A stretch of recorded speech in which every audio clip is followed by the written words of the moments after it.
Hello guys, welcome to Ben 10 What If. So in this video, we will see what if Ben 10 fused with the Omnitrix. If you enjoy these kinds of stories, don't forget to show us some love by hitting the like button and subscribing to the channel. Your support means the world to us. Now, let's start the story. Chapter 1, Convergence. Dude, this is seriously getting old. Ben Tennyson shouted as he dodged another blast of crackling blue energy. The bolt hit a nearby car, instantly transforming it into a tangle of animated wires and metal that lurched toward him like some kind of mechanical zombie. Ben slammed his palm down on the Omnitrix, the familiar green light washing over him as his DNA rewrote itself. Heat blast, he roared, his voice deepening as his skin transformed into cracked, magma-filled rock. The self-proclaimed tech hovered 20 feet above the Bellwood shopping district, his body encased in sleek cybernetic armor that pulsed with electric blue light.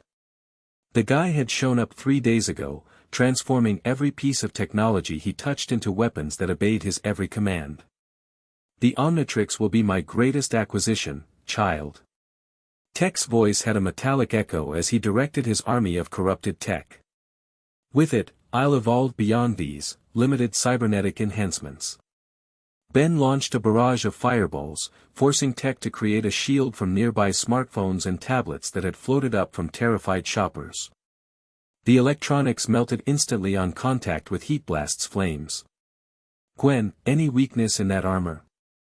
Ben called out to his cousin, who was using her mana shields to protect civilians. Gwen's eyes glowed pink as she maintained a massive shield. Working on it. Kevin circling around back. Ben spotted Kevin, absorbed in concrete from the sidewalk, attempting to flank their opponent. Smart move, Tech seemed to have less control over non-electronic materials. I've studied your little wrist device extensively, Tennyson, Tech taunted, sending a wave of corrupted drones toward Ben. Did you know it operates on a quantum frequency matrix? Primitive compared to my neural interface, but fascinating nonetheless. Less talking, more getting your butt kicked. Ben launched himself into the air on a pillar of flame, closing the distance between them. Tech's helmet split into segments, revealing a pale face with glowing blue circuitry patterns etched into his skin. He smiled. Predictable. Too late, Ben realized his mistake. As Heat Blast came within arm's reach, Tech's hand shot out, fingers elongating into fiber-optic cables that wrapped around the Omnitrix symbol on Ben's chest. Pain shot through Ben's transformed body as blue electricity coursed through the connection. Agag. Yes. The encryption is complex, but not beyond my capabilities. Tech's eyes had gone completely blue, code reflecting in them like digital mirrors. Your Omnitrix is just another system to hack. Ben felt something wrong. Terribly wrong. The Omnitrix wasn't just being controlled, it felt like Tech was rewriting something deep in its core programming. Through gritted teeth, Ben focused all his Heat Blast energy into the symbol on his chest. Get off. The Omnitrix symbol glowed white-hot, forcing Tech to release his grip with a pained cry. The villain fell back, his techno-organic cables smoking. What have you done? The feedback. His armor sparked dangerously. Kevin chose that moment to leap from a nearby building, concrete fists slamming into Tech from behind. Tech support's here. Have you tried turning off and back on again? Tech crashed into the pavement, his armor sputtering. Gwen immediately encased him in a mana bubble. Whatever you did to his systems, Ben, it worked, Gwen said, maintaining her hold on the struggling villain. Ben landed nearby, still in Heat Blast form, but something felt off. The Omnitrix symbol on his chest was flickering between green and blue, pulsing like a heartbeat. Guys? Ben's voice wavered. Something's wrong with the. Before he could finish, the Omnitrix sparked. Violently. Ben felt the transformation collapse, but instead of the usual flash returning him to human form, the change stuttered and glitched. One arm remained Heat Blast while the rest of him shifted back. Ben. Gwen's concentration broke, her mana bubble wavering. Tech seized the opportunity, his armor reconfiguring. The corruption has taken hold. Perfect. He launched himself skyward, trailing sparks. Enjoy your upgrade, Tennyson. Consider it my parting gift. Kevin lunged for him but missed. He's getting away. Forget him. Gwen rushed to Ben, who had fallen to his knees. Ben, what's happening? The Omnitrix was making sounds they'd never heard before, not the usual beeps and boops, but an almost organic whirring. The surface, normally raised from Ben's wrist, seemed to be sinking. It's melting. Kevin exclaimed, kneeling beside them. Into your skin. Not melting, Ben gasped, watching in horror as the edges of the Omnitrix blurred and merged with his flesh. It's fusing. The pain hit like nothing Ben had experienced before, worse than any transformation. Every cell in his body felt like it was being torn apart and reassembled. His vision blurred, green and blue light pulsing at the edges. We need Azimuth, Gwen was saying, her voice distant. Or Grandpa Max. Too late, Ben managed before the world went dark. Ben jolted awake with a gasp, nearly falling off the medical bed in Plumber headquarters. His hand immediately went to his wrist, but the familiar weight of the Omnitrix was missing. Easy there, sport. Grandpa Max's steady hand caught his shoulder. You've been out for almost 12 hours. The Omnitrix. Ben looked frantically at his bare wrist. It's gone. Did Tech steal it after all?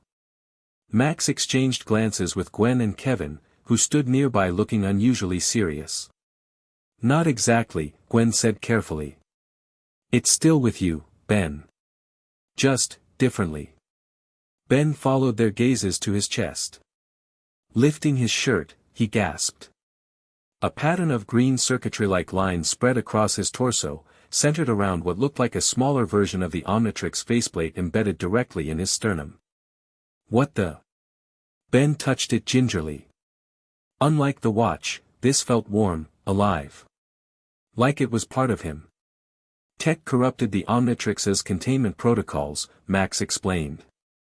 From what Azimuth told us over the communicator, the damage caused the device to initiate some kind of emergency integration protocol. Kevin leaned against the wall, arms crossed. In English, the watch is becoming part of you, dude. At the cellular level. Ben felt dizzy. Can Azimuth fix it? Get it off, out of me. He's on his way from Galvan Prime, Max said. But he wasn't optimistic. Not optimistic like, this is a challenge, or not optimistic like, Ben's toast. Ben asked, trying to keep his voice steady. Before anyone could answer, Ben felt a strange tingling in his arm. To everyone's shock, including his own, his hand suddenly transformed into Diamond Head's crystalline form, complete with sharp edges. Whoa! Ben held up the transformed limb. I didn't even try to transform. Just as suddenly, his arm shifted again, becoming the stretchy, blue-black material of XLR-8's body. Then back to human. Then partway to 4 arms red skin. The transformation function is destabilized, Gwen explained. You've been changing randomly while unconscious. Parts of you, not your whole body. Azimuth thinks the Omnitrix is trying to recalibrate itself to your DNA, Max added. Since it's partially merged with you, the line between Ben Tennyson and Omnitrix alien is blurring. Ben stared at his now normal hand, trying to process. So I'm becoming some kind of human Omnitrix hybrid? Something like that, Kevin said. Pretty cool, if it doesn't kill you. Kevin. Gwen snapped. What? Just saying what everyone's thinking. Ben swung his legs off the bed, ignoring the weakness in his muscles. I need to see myself. Max helped him to the medical bay's bathroom. In the mirror, Ben hardly recognized himself. The green circuit patterns were visible on his neck now too, pulsing faintly with his heartbeat. His eyes, normally green, occasionally flashed with the same color as the Omnitrix's interface. This is beyond weird, Ben murmured, watching as patches of Big Chill's moth-like skin briefly appeared on his shoulder before fading away. But maybe I can control it. Ben focused on his right arm, thinking of Heat Blast, the alien he'd been using when Tech attacked. For a moment, nothing happened. Then, starting at his fingertips, his skin began to crack, revealing the molten interior characteristic of the pyronite. Yes. Ben grinned, watching the transformation crawl up to his elbow before stopping. You did that on purpose? Max asked, impressed. I think I can. Ben's celebration was cut short as his other arm involuntarily transformed into Ripjaw's scaled limb, complete with claws. Okay, semi-control at best. A sudden alarm blared throughout the base. They rushed back to the main area where plumber techs were scrambling around the central console. What's going on? Max demanded. Forever Knights, sir, a technician reported. They've surrounded the crash site where we encountered Tech initially. Energy readings suggest they're salvaging his technology. Perfect, Kevin muttered. Those medieval tech haters getting their hands on advanced cyber weapons. What could go wrong? Max turned to Ben. You're in no condition for a fight. We'll handle this. Ben's arm reverted to normal as he straightened his posture. No way, Grandpa. If I'm stuck with this evolution, I need to learn to use it. Now's as good a time as any. He's right, Gwen surprisingly supported him. We can't keep Ben in a bubble, and we might need him if the Knights have adapted Tech's tech. Max looked torn but finally nodded. First sign of trouble, real trouble with your condition, and you're out of there. Clear. Crystal, Ben said, then glanced at his briefly crystallizing arm. Apparently literally. The crash site was Tech's original ship, a sleek craft that had embedded itself in the desert outside Bellwood 3 days ago. The plumbers had cordoned off the area, but clearly the Forever Knights had other plans. Dozens of armored knights surrounded the craft, using cutting tools to remove pieces of the hull. Team Tennyson observed from a ridge overlooking the site. At least 30 knights, Kevin assessed, his hand absently stroking a piece of metal he'd torn from their car, ready to absorb it. And those aren't their usual medieval weapons. The knights carried staffs glowing with the same blue energy Tech had wielded. They've already adapted some of his tech, Gwen noted. This is bad. Ben looked down at his chest, where the embedded Omnitrix interface pulsed steadily. Throughout the ride here, he'd experienced random transformations, his foot becoming Wildmutt's paw, his ears briefly shifting to Jetray's shape. But he'd also managed a few intentional, partial transformations. I have an idea, Ben said. But I'll need you guys to create a distraction. Kevin absorbed the metal he'd been holding, his body taking on its metallic properties. Distraction's my middle name. I thought it was Ethan, Gwen teased. Not the time, Gwen. Ben focused inward, concentrating on the feeling of the Omnitrix energy flowing through him. When I give the signal, draw their attention to the east side of the ship. I'll try something new. Gwen and Kevin moved into position while Ben closed his eyes, reaching for the alien DNA now intermingled with his own. He'd been thinking about this during the drive. If parts of him could transform independently, could he access multiple alien abilities simultaneously? Here goes everything, Ben muttered, concentrating first on Big Chill's intangibility. A cold sensation spread across his torso as his chest became translucent, the moth alien's blue coloring spreading across his skin. Before the transformation could complete, Ben redirected his focus to XLR-8 speed in his legs while keeping Big Chill's powers active in his upper body. The sensation was incredible, and painful. Like trying to run 2 transformations through the same body. The circuit-like patterns on his skin glowed brightly as his legs transformed into XLR-8's velociraptor-like limbs while his torso maintained Big Chill's ghostly form. Now! Ben called to his teammates. Gwen immediately launched a barrage of mana discs toward the eastern perimeter, while Kevin charged down the hill, metal fists swinging at the nearest knights. As the knights turned toward the commotion, Ben pushed off with XLR-8's incredible speed, streaking toward the ship while Big Chill's intangibility let him pass through knights and debris alike. The sensation was disorienting, running at super speed while partially intangible, but exhilarating. Inside the ship, Ben found what they were really after, a central control core pulsing with the same energy signature as Tech's armor. 3 knights were carefully removing it from its housing. Ben allowed Big Chill's intangibility to fade, remaining visible but still with XLR-8's legs. "Sorry guys, that's not for knights in shining armor." The knights whirled, raising their energy staffs. "The Tennyson boy," one shouted. "He's changed." Ben didn't give them time to recover from their surprise.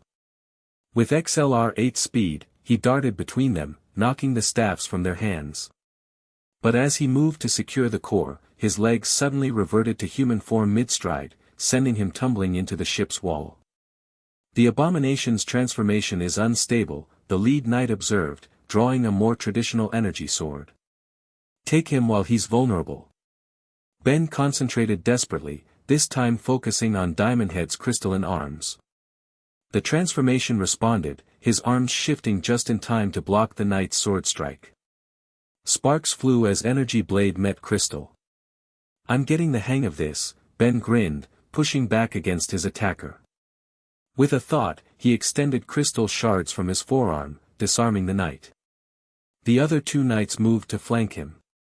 Ben needed another transformation, something to handle multiple opponents. He reached for 4 arms strength, but instead, his torso began shifting toward Heat Blast. "Not what I was going for, but I'll take it." Ben channeled the unexpected heat building in his chest, directing a concentrated blast of flame at the knight's feet, forcing them back. Outside, he could hear the battle intensifying. He needed to secure the core and help his friends. Ben grabbed the pulsing technology with his Diamondhead hand, surprised when the crystal surface seemed to react to the core's energy, absorbing some of its blue light. "That's new," Ben murmured, watching as the crystal of his arm briefly took on a blue tint. "No time to worry about it now." With Heat Blast's fiery chest keeping the knights at bay, Ben backed toward the exit.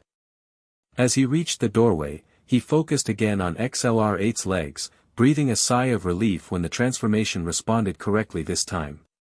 Outside was chaos. At least a dozen knights lay unconscious, evidence of Gwen and Kevin's effectiveness. But reinforcements had arrived, including what appeared to be their leader, a knight in more elaborate armor wielding a staff that seemed to pulse with concentrated energy. "The signal is coming from within him," the leader shouted, pointing directly at Ben. "The alien device has corrupted his human form." Ben's partial transformations made him an unmistakable target. Knights began turning away from Gwen and Kevin, focusing their attacks on him. "Ben!" Gwen called out, throwing up a mana shield as energy bolts rained toward her cousin. "They're all targeting you." "Must be my charming personality." Ben called back, dodging with XLR-8 speed while clutching the core. An idea struck him: if Diamondhead's crystal had reacted to the core, maybe he could use it somehow. Ben skidded to a halt, allowing his leg transformation to fade while maintaining his Diamondhead arm. He held the core against the crystal, watching as energy transferred between them. "Whatever you're doing, hurry it up," Kevin shouted, grappling with 2 knights simultaneously. The lead knight stepped forward, his enhanced staff pointed at Ben.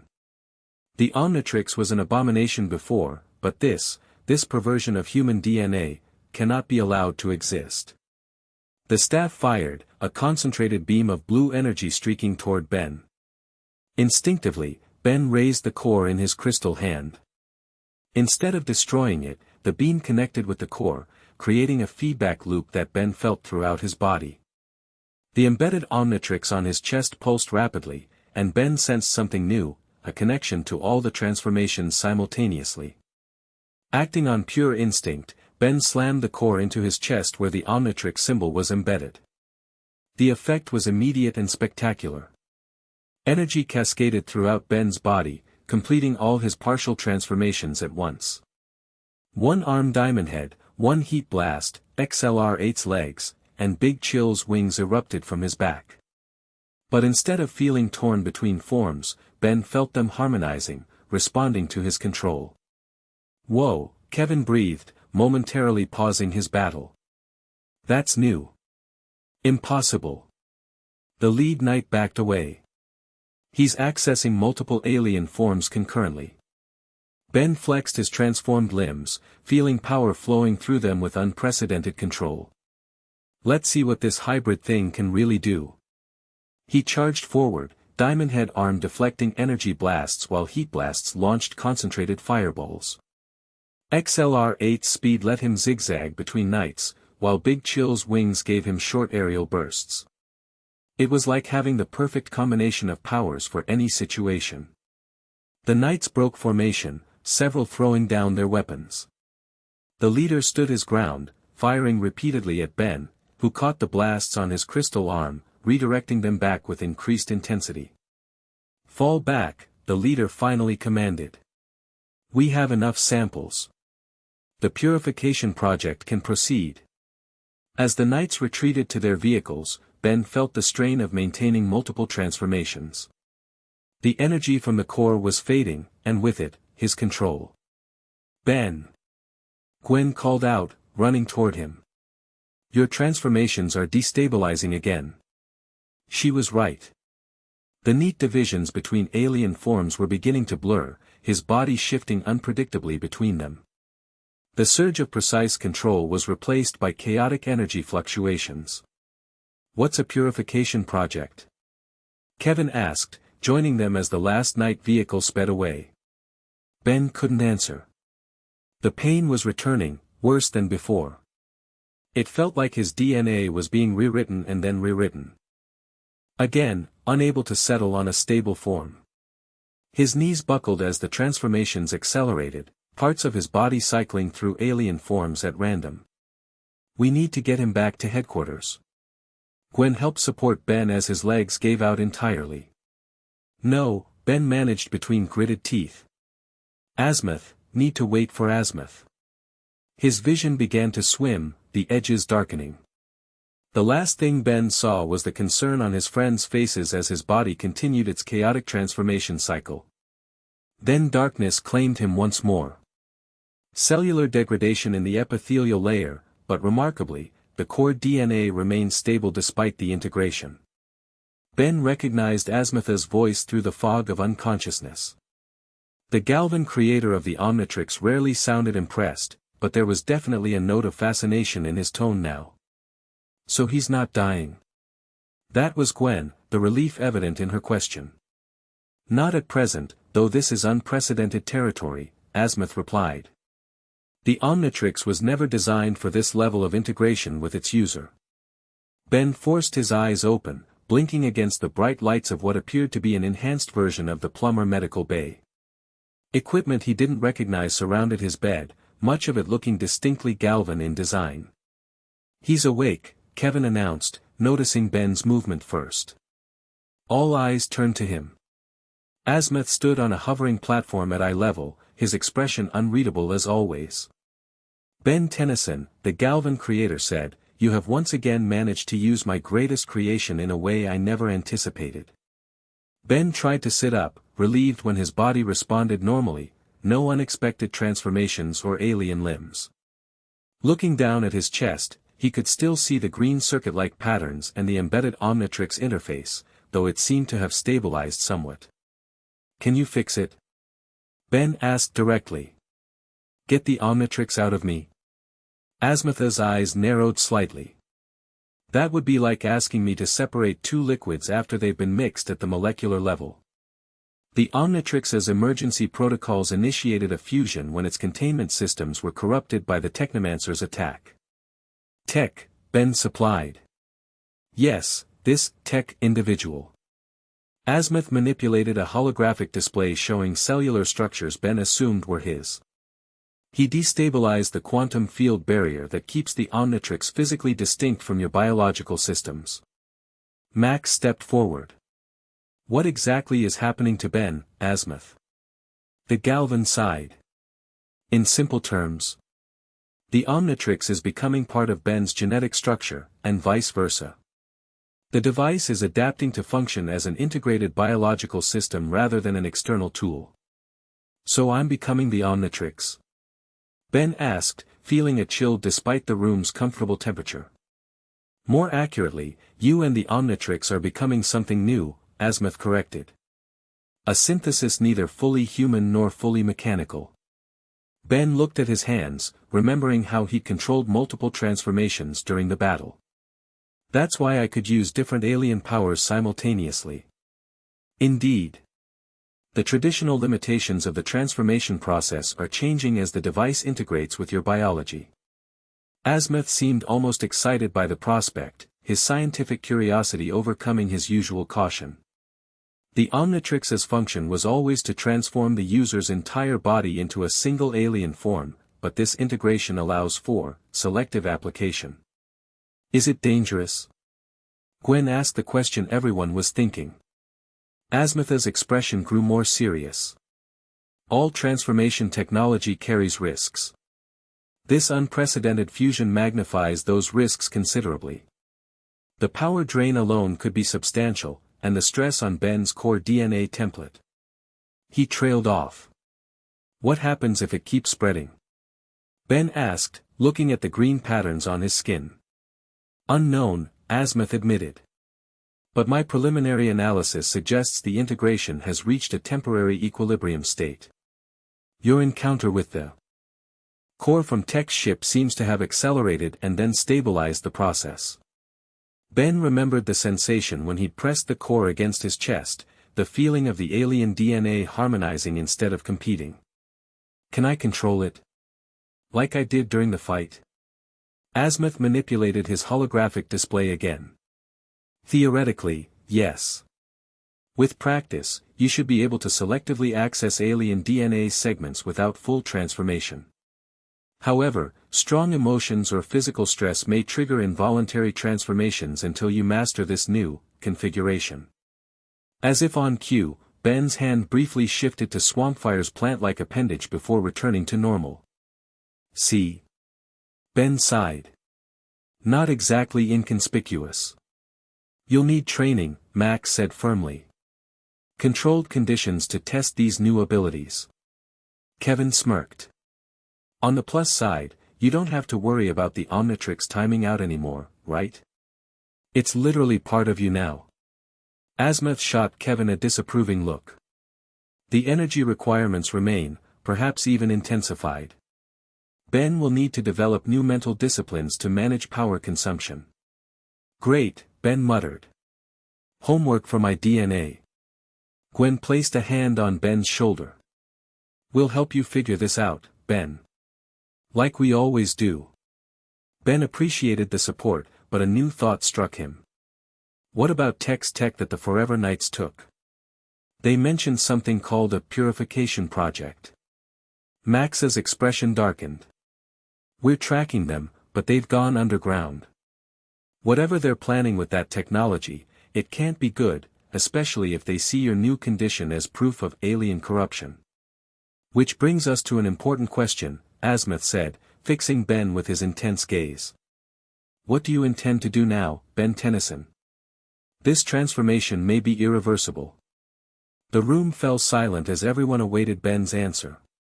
He looked down at the Omnitrix symbol embedded in his chest, thinking of everything the device had meant to him over the years. It had always been a part of him in a figurative sense, defining his hero identity, his responsibilities. Now that connection was becoming literal. If I can't separate from the Omnitrix, Ben said slowly, then I'll learn to master what I'm becoming. Whatever that is. Azimuth nodded, a rare look of approval crossing his features. A wise approach. I will provide what guidance I can, though this is uncharted territory even for me. One more thing, Ben added. Those Forever Knights need to be stopped before their purification project hurts someone, alien or human. And I'm not sitting on the sidelines while they're out there. Max began to object, but Azimuth raised a hand. The boy's condition may be new, but his stubborn heroism remains unchanged. The Galvan's tone held a mixture of exasperation and pride.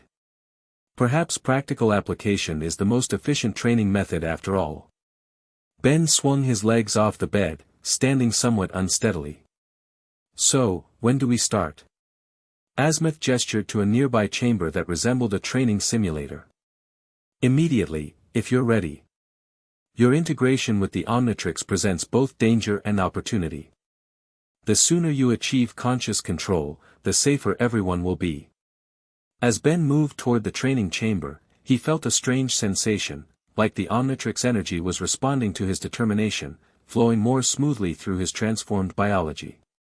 For a brief moment, his eyes glowed green, and the circuit patterns on his skin pulsed in unison with his heartbeat. Whatever I'm becoming, Ben thought, it starts now. Chapter 2, Adaptation. 1 week felt like a lifetime when you're part alien Swiss Army knife. Ben stood in a modified plumber training room, sweat dripping down his face as he focused on maintaining his current transformation state, right arm as Diamond Head, left as Heat Blast, and his legs normal. The green circuit patterns across his skin pulsed steadily, more prominent than before. Hold it, hold it. Azimuth instructed from his hovering platform. Now. Switch the configurations without reverting to baseline. Ben gritted his teeth. This was the hard part. Changing from one alien to another had always been straightforward with the old Omnitrix: slam it down, transform completely, time out, repeat. But this partial transformation business? Total nightmare. Come on, work with me here, Ben muttered to himself, or maybe to the Omnitrix energy flowing through his veins. He concentrated on reversing the arms, Diamond Head to left, Heat Blast to right. For a moment, nothing happened. Then his arms began to shift, the transformations flowing like water across his skin. The crystal structure dissolved from his right while forming on his left. Simultaneously, Heat Blast's molten rock appearance transferred to his right arm. Yes. Ben pumped both mismatched fists in the air. Acceptable progress, Azimuth acknowledged, which from him was practically a standing ovation. Your control is improving, though still far from optimal. Gwen walked in carrying energy drinks, tossing one to Ben. 4 hours straight, Ben. Even for you, that's intense. Ben caught the drink with his crystal hand, accidentally crushing it. Oops. Still working on fine motor control. He shook sticky liquid from his Diamond Head fingers. Perhaps a rest period is advisable, Azimuth suggested, making notes on his tablet. The integration stress readings are elevated. Ben didn't need fancy readings to know that. His whole body ached, and he could feel the Omnitrix energy pulsing erratically through his system. Over the past week, the fusion had continued spreading, the circuit-like patterns now covered about 40% of his body. Fine by me. I'm starving anyway. Ben let the transformations fade, returning to his fully human appearance, well, except for the green patterns and the Omnitrix symbol embedded in his chest. As they left the training room, Kevin appeared in the doorway, munching on a sandwich. So how's Frankenstein's monster doing today? Hilarious, Ben rolled his eyes. And exhausted. Azimuth's training regimen is brutal. The Galvan version of P90X, Kevin grinned. But seriously, that thing you did yesterday with the jet ray wings and Arctiquana's breath? Pretty sweet combo. Despite his exhaustion, Ben smiled. That had been a breakthrough moment, accessing two completely different alien powers simultaneously while maintaining full control. Yeah, turns out being a human Omnitrix hybrid has some perks. They made their way to the plumber base's cafeteria, where Grandpa Max was reviewing reports with other agents. He glanced up as they entered, his expression brightening. Ben. Perfect timing. I was about to call you. Max waved them over. We've got movement on the Forever Night situation. Ben grabbed a tray and loaded it with food as Max pulled up a holographic display. Please tell me they're not building some kind of alien DNA-destroying superweapon. Not far off, Max said grimly. They've been raiding alien tech storehouses across the country. Our intelligence suggests they're combining tech's technology with something else, something old. The display showed images of knights accessing what appeared to be ancient ruins. These were taken near an archaeological site in Ireland. The knights have been excavating what might be a crashed ship. Preliminary scans suggest Galvan origin, but extremely old. How old are we talking? Gwen asked.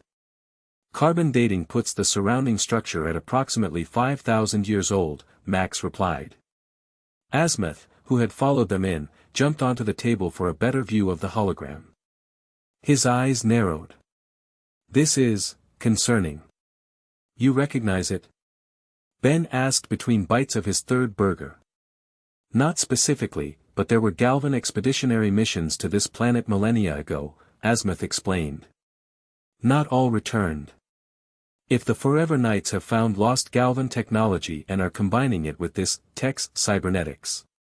Bad news for anything with alien DNA, Kevin finished. Like our boy Ben here. Ben unconsciously touched the Omnitrix symbol on his chest. So what's the plan? Raid their dig site? Too late for that, Max sighed. They've already transported whatever they found. But we've located one of their primary research facilities.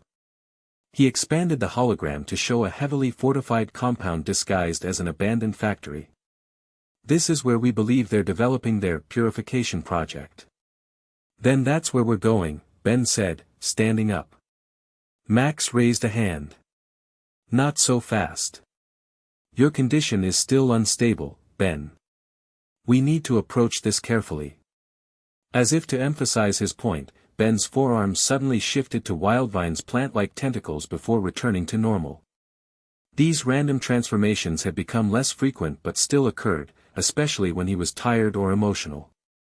I've been training non-stop for a week, Ben argued. I'm as ready as I'll ever be. Ben's right, Gwen surprisingly supported him. Besides, the Knights project is specifically targeting alien DNA. Who better to stop them than someone who can access multiple alien powers at once? Azimuth stroked his chin thoughtfully. The girl makes a logical point. Ben's new abilities could provide a strategic advantage against whatever countermeasures the Knights have developed. Max still looked hesitant but finally nodded. All right. But we do this as a team, with Plummer backup. Wouldn't have it any other way, Grandpa, Ben grinned, then suddenly frowned as his hand involuntarily transformed into Goop's slime-like appendage.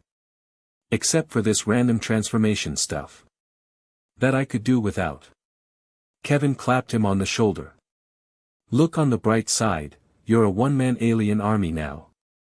Just try not to turn into stinkfly during dinner. Again. The mission briefing was interrupted by the base's alarm system. Red lights flashed as the emergency containment protocols activated. Perimeter breach in Sector 7, a Plummer tech announced. Intruder teleported directly into the base. That's impossible, Max said. Our shields prevent unauthorized teleportation. Tell that to the intruder, Kevin replied, already absorbing the metal from a nearby wall panel. They rushed to the security monitors, which showed a chaotic scene in the lower levels. Plumbers were scattered on the floor, seemingly paralyzed but conscious, while a familiar figure moved through the facility with mechanical precision. Is that Dr. Psychoboss? Gwen asked incredulously. The cerebrocrustacean scientist was indeed making his way through the base, his cybernetically enhanced crab-like body moving with surprising speed for his species. His enlarged brain case pulsed with electricity as he disabled plumbers with neural shocks rather than lethal force. What's that lunatic doing here? Ben asked, already moving toward the elevator. I thought he was locked up on Incarsecan. Evidently not, Azimuth replied dryly. And I doubt his presence is coincidental, given your current condition. They descended to the lower level, finding Psychoboss calmly waiting in the central atrium, surrounded by stunned plumbers. His mechanical apparatus clicked and whirred as he turned to face them. Ah, B.B. Ben Tennyson and Associates.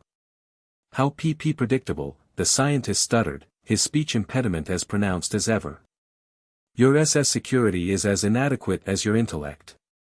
Kevin stepped forward, metal-covered fists raised. Want to test how inadequate my fist is against your face, crab cake? VV violence. The first refuge of the simple-minded, Psycho Boss sighed dramatically, his pincer clicking. I am not here to fight, but to speak with the boy. Me? Ben asked, tensing as he felt the Omnitrix energy respond to his wariness, ready to transform. Indeed. About your CC condition. Psychobosa's compound eyes fixed on the circuit patterns visible on Ben's skin. Most fascinating. The Omnitrix integration has progressed further than anticipated. Azimuth hovered forward on his platform. What do you know about this, Psychoboss? More than you might suspect, Azimuth, Psychoboss replied, his usual antagonism toward the Galvan evident. I've been studying the theoretical possibility of BB biotechnological fusion for decades. Your Omnitrix was always the most likely CC candidate for spontaneous integration. Ben glanced at Azimuth, who looked troubled. You knew this could happen? As a remote possibility, yes, Azimuth admitted. But the safeguards should have prevented it. SS safeguards are only effective against anticipated threats, Psychoboss countered. The Technomancer's unique abilities created a PP-perfect storm of conditions. Gwen stepped closer to Ben protectively. Why are you really here, Psychoboss? The cerebrocrustacean's brain case pulsed with electrical energy. To warn the boy. The integration has begun a cascade process that cannot be reversed. Eventually, the Omnitrix will completely overwrite his human DNA template. Ben felt a chill run through him. What are you saying? That you are BB becoming the Omnitrix, Ben Tennyson. And when the process completes, your human identity, your very consciousness, will be subsumed by the device's programming. That's ridiculous, Azimuth snapped. The Omnitrix contains no such overwrite protocols. Not intentionally, perhaps, Psychoboss conceded. But consider the fundamental nature of the device, it temporarily replaces the user's DNA with alien templates. What happens when the temporary aspect is compromised? When the BB boundary between user and tool dissolves? Ben looked down at his hands, remembering how natural it now felt to transform parts of his body at will, like the alien DNA was becoming as much a part of him as his human genetics. I don't believe you, Ben said, but his voice lacked conviction. BB believe what you wish, Psychoboss replied. But I can prove it. Allow me to SS scan your biosignature, and I will demonstrate the progressive replacement of your core DNA template. Max moved to stand beside Ben. We're not letting you anywhere near him with your technology. Understandable PP paranoia, Psychoboss sighed. Then permit your own scientists to conduct the analysis. Compare Ben's current DNA structure to his BB baseline from before the integration began. You will find that portions of his fundamental human genome have been permanently altered. Ben looked to Azimuth, searching the Galvan's expression for reassurance. Instead, he found carefully masked concern. We've already been monitoring Ben's condition, Azimuth stated. There have been changes, yes, but nothing to suggest the catastrophic overwrite you're describing. You are looking for the wrong markers, Psychoboss insisted. The quantum substructure of the transformation. Matrix is embedding itself in the boy's junk DNA regions first, creating anchors for more extensive RR replacement. Gwen had been quiet, her eyes narrowed in concentration. Suddenly, she gasped. He's partly telling the truth. I can see it with my mana perception, Ben's life energy signature has changed. It's hybridizing. That admission sent a ripple of tension through the group. Ben felt his heartbeat quicken, triggering a cascade of microtransformations across his skin, patches of different alien textures appearing and disappearing in seconds. See? The instability increases with emotional distress, Psychoboss observed clinically. Classic signs of failing integration CC containment. Enough. Max intervened. What exactly do you want, Psychoboss? You didn't break into a plumber base just to deliver bad news. The cerebrocrustacean's mechanical apparatus whirred softly. I propose a CC collaboration. My expertise in biocybernetics, combined with Asmitha's understanding of the Omnitrix, could potentially stabilize the boy's condition. Prevent the complete overwrite. And what do you get out of it? Kevin asked suspiciously. Scientific advancement. Access to unprecedented DD data. And. Psychoboss hesitated, correction of a past failure. My rivalry with Asmith does not extend to wishing death upon an innocent. Ben had heard enough. The Omnitrix energy was surging through him now, responding to his rising emotions. Without conscious effort, his arms transformed, one to heat blast, one to water hazard, while his legs became XLR-8s. I'm not going to die, and I'm not going to lose myself, Ben declared, the transformation stabilizing as he exerted control. And I definitely don't need your help, Psychoboss. Emotion over reason. How typically human, Psychoboss sighed.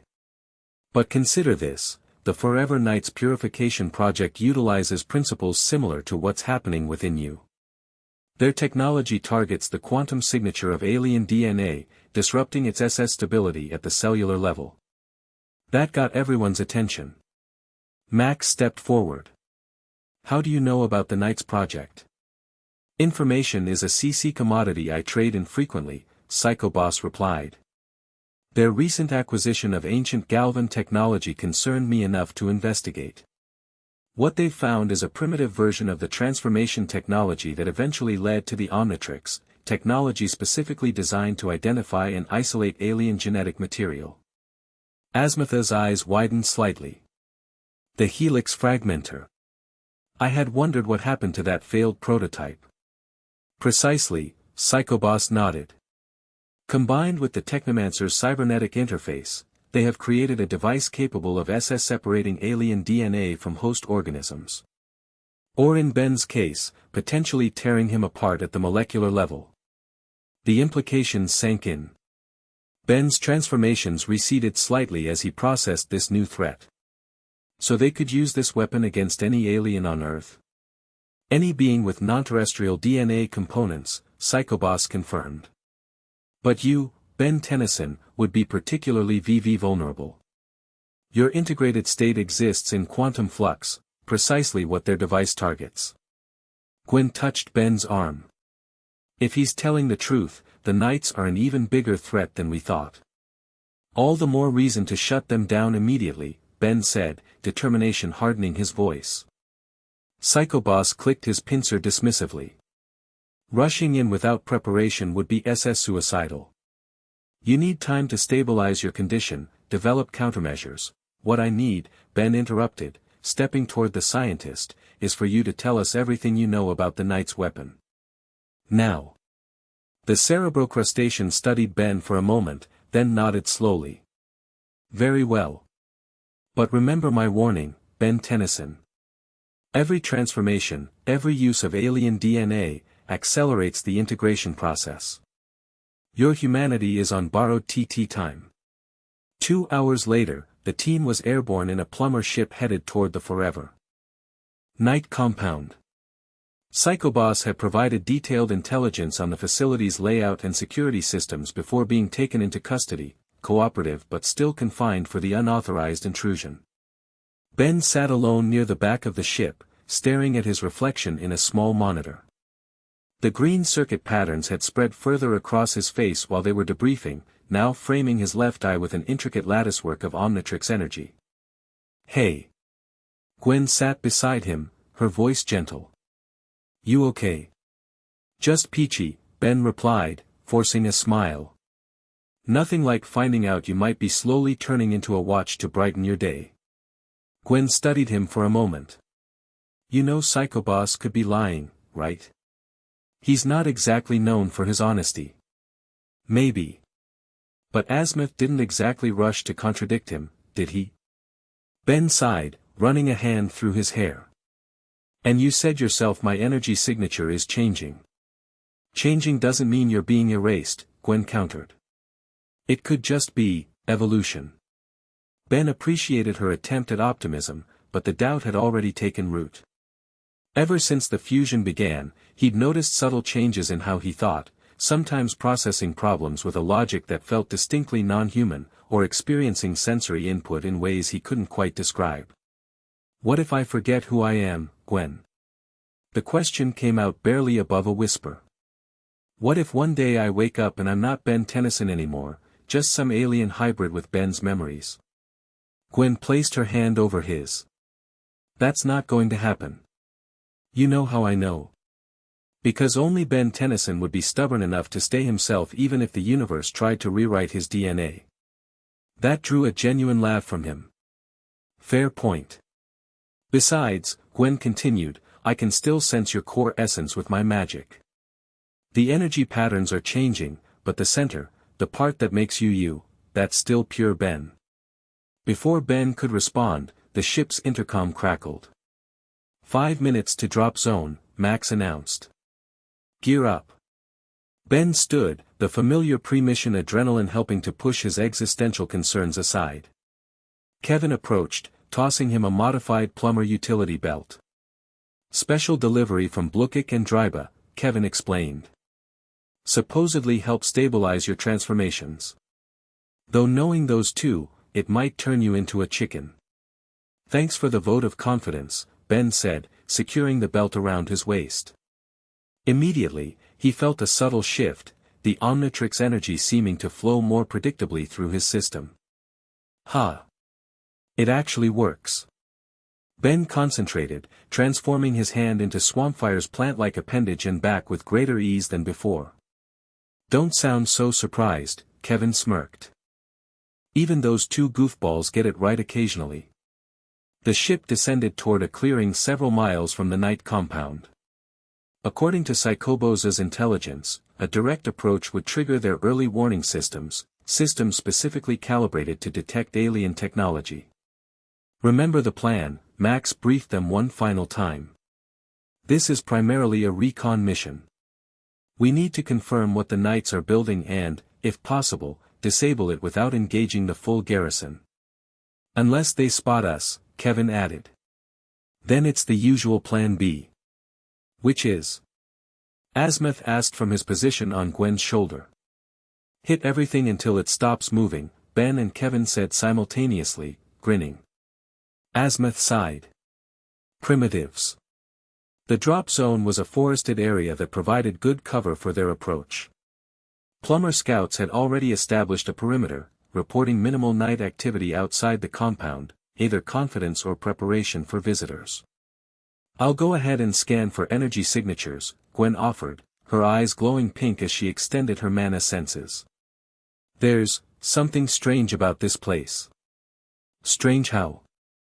Ben asked, already feeling the Omnitrix energy responding to potential danger, ready to transform. Gwen's brow furrowed in concentration. "The magic here feels twisted. Like something's warping the natural energy flows."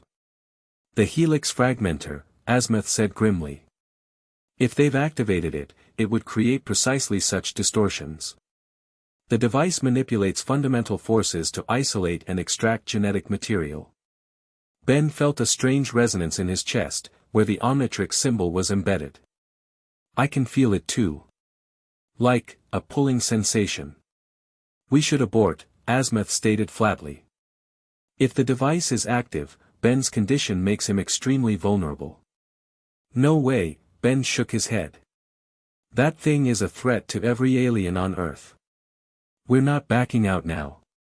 Max looked torn but ultimately nodded. "We proceed, but with extreme caution. Ben, you stay in the second team with me. Gwen, Kevin, you're our advanced scouts." Ben wanted to protest but knew his grandfather was right, rushing in would be reckless. He nodded reluctantly. The team split up, with Gwen and Kevin moving silently toward the compound while Ben, Max, and Azimuth established a position with Plumber backup. Through shared comm links, they monitored the advance team's progress. "Perimeter looks clear," Kevin reported quietly. "Too clear. They know we're coming," Gwen added. "I can sense alertness, anticipation." Ben paced restlessly, the pulling sensation in his chest growing stronger. Random transformations flickered across his skin, a wild mutt patch here, a chromastone crystal there, despite the stabilizing belt. The device is affecting you even from this distance, Asmith observed with concern. Its field must be more powerful than anticipated. I can handle it, Ben insisted, consciously suppressing the transformations. What matters is stopping that weapon before they can deploy it. The comm crackled with sudden activity. We've got movement, Kevin reported tensely. A lot of movement. Knights mobilizing everywhere. They're bringing something out of the central building, Gwen added. Something big. Ben couldn't wait any longer. The pulling sensation had become nearly painful, the Omnitrix energy surging through him demanding action. I'm going in, he declared, already transforming his legs into XLR-8's configuration. Ben, wait, Max started, but Ben was already moving, streaking toward the compound with superhuman speed. The forest blurred around him as Ben pushed his partial transformation to its limits. In seconds, he had caught up to Gwen and Kevin's position at the edge of the cleared area surrounding the compound. What he saw made him skid to a halt. The knights had assembled in formation around a massive device that looked like a hybrid of medieval architecture and advanced technology. At its center pulsed a familiar blue energy core, clearly salvaged from Tech's technology, but surrounding. It was an ancient-looking apparatus of curved metal with galvan symbols etched into its surface. That's it, Ben breathed. The Helix Fragmenter. The device was mounted on a massive mobile platform, clearly designed for deployment rather than just testing. Dozens of knights stood guard, equipped with modified energy lances that hummed with power. I count at least 50 knights, Kevin whispered, his body already covered in stone absorbed from a nearby rock. Plus whatever backup they've got inside. Gwen's hands glowed with mana energy.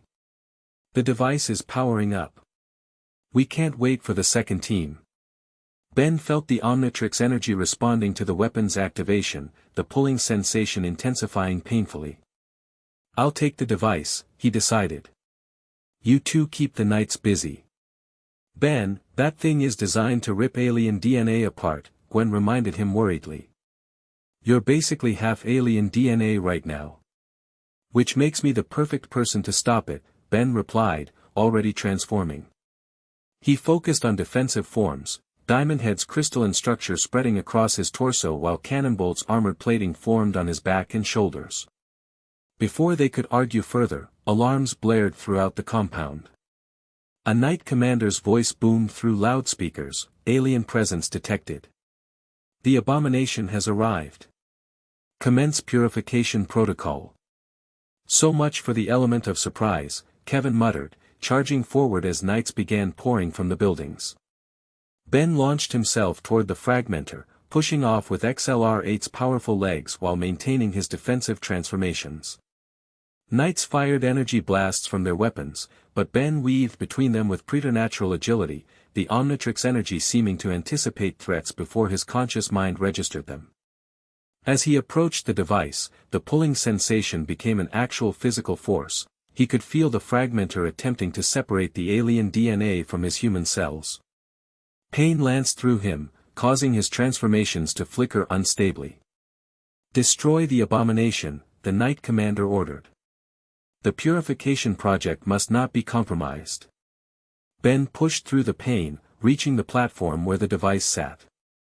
Up close, he could see how Tech's technology had been grafted onto the ancient Galvan apparatus, a marriage of cybernetic interface and alien science.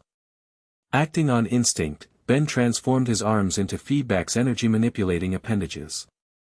If the device ran on energy, maybe he could drain it. He plunged his transformed hands into the pulsing core. Immediately, power surged through him, too much power. The fragmenter's energy wasn't compatible with feedback's absorption abilities, instead, it seemed to accelerate the Omnitrix energy's flow through Ben's system. His partial transformations began shifting rapidly, cycling through alien forms without his conscious control. Ben!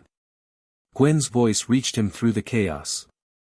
She was fighting her way toward him, mana shields deflecting Knight attacks while Kevin carved a path through their ranks. The fragmenter's central component began to glow brighter, responding to Ben's unintended input. Instead of draining the device, he seemed to be activating it fully. "It's targeting your Omnitrix energy." Asmitha's voice came through the comm link. "Disengage immediately." Ben tried to pull away, but the connection had become two-way.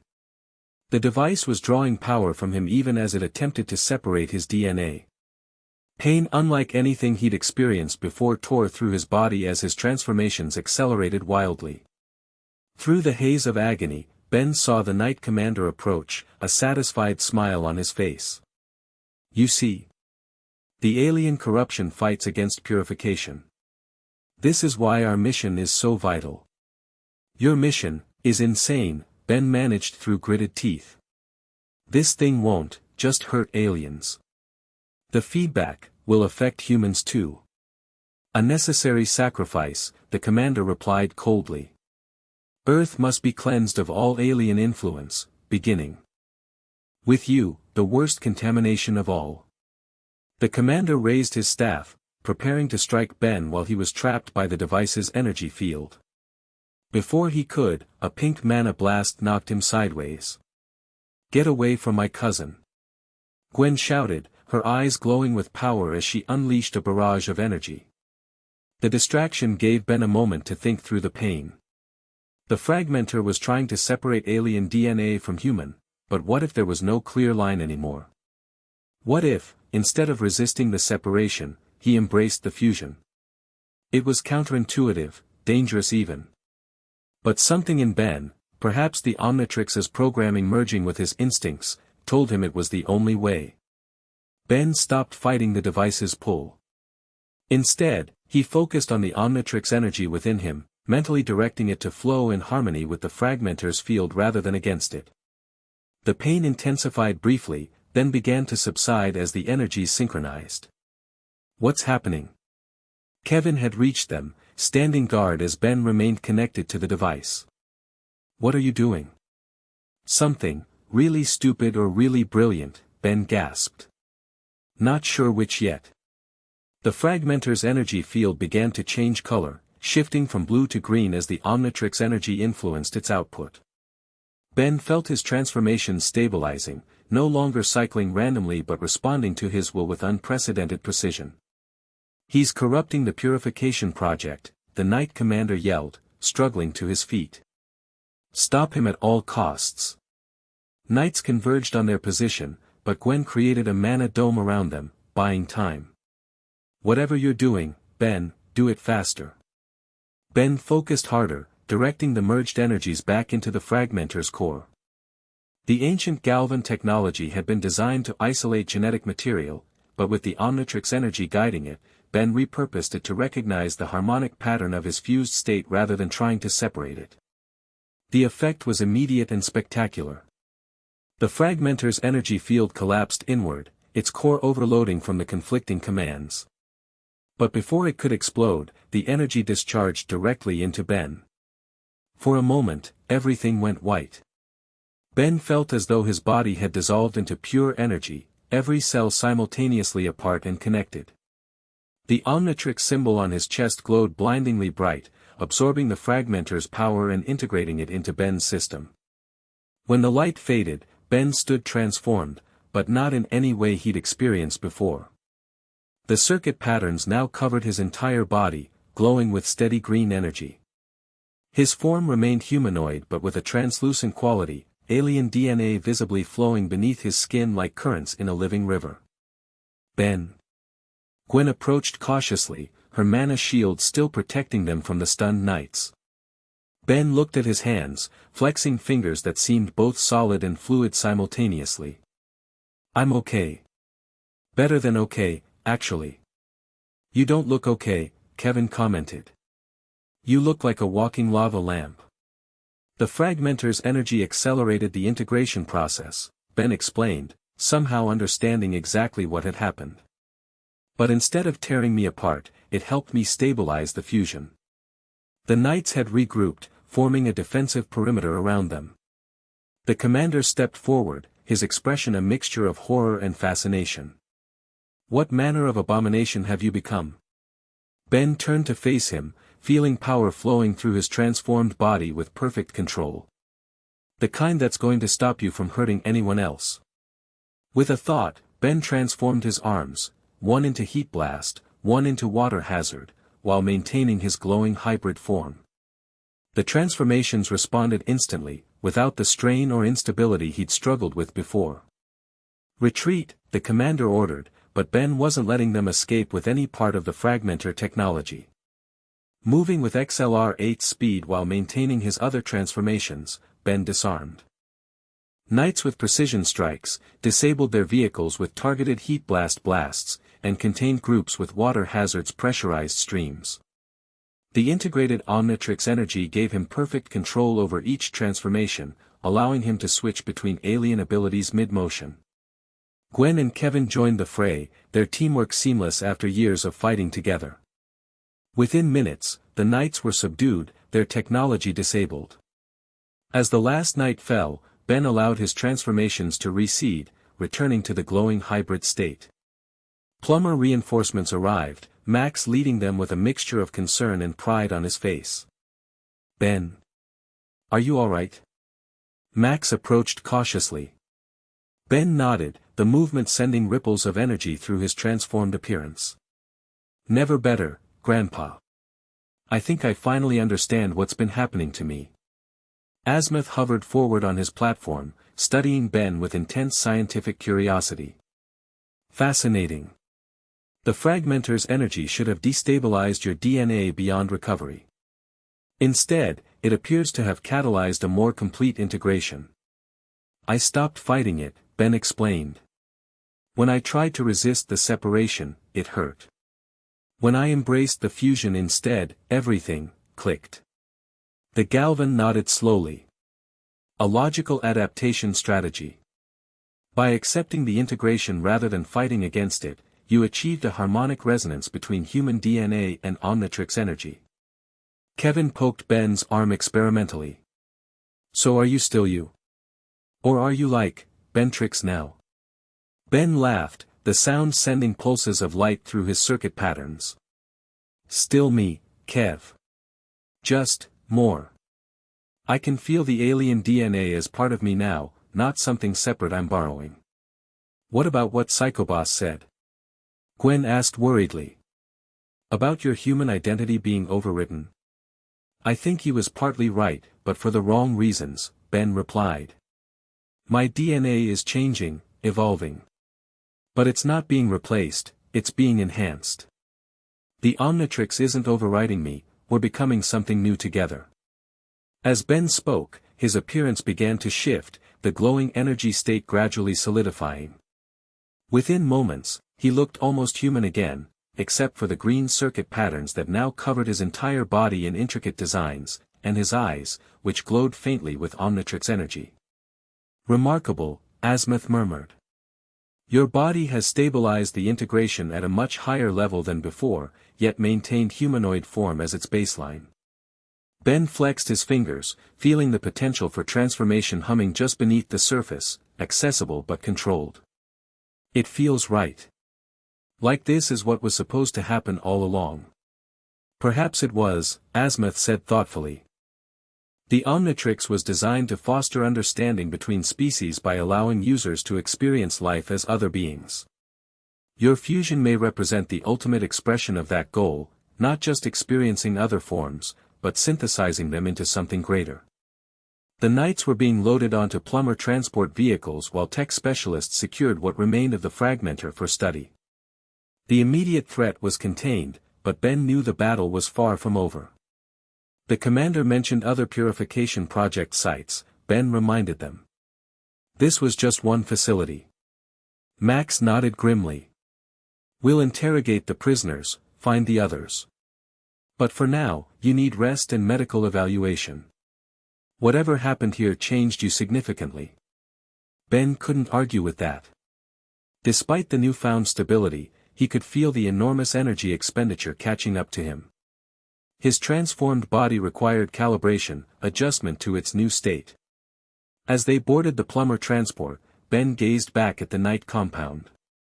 The ancient Galvan technology had been meant to separate, to purify, but instead, it had catalyzed unity, synthesis. There was a lesson there, he thought, about the futility of fighting against evolution and change. You know what's weird? Ben said as they lifted off. Tech wanted to evolve beyond his limited, cybernetic enhancements. The Knights wanted to purify Earth of alien influence. Both of them fighting against the mixing of different forms. And here I am, becoming exactly what they feared most. A walking identity crisis? Kevin suggested. Ben smiled, the expression sending a ripple of green light across his circuit patterns. No. Proof that different doesn't mean incompatible. Human and alien, biological and technological, maybe the future isn't about keeping things separate. Maybe it's about finding new ways to bring them together. As if in response to his words, the Omnitrix symbol on his chest pulsed with warm light. Ben placed his hand over it, feeling not the cold metal of a device but the integrated energy of something that had become as much a part of him as his own heartbeat. Whatever he was becoming, he would face it the same way he'd faced every other challenge, head-on, with his family and friends beside him. The journey of adaptation had only just begun. The end. Thank you for watching this video. Please be sure to subscribe to our channel and like this video.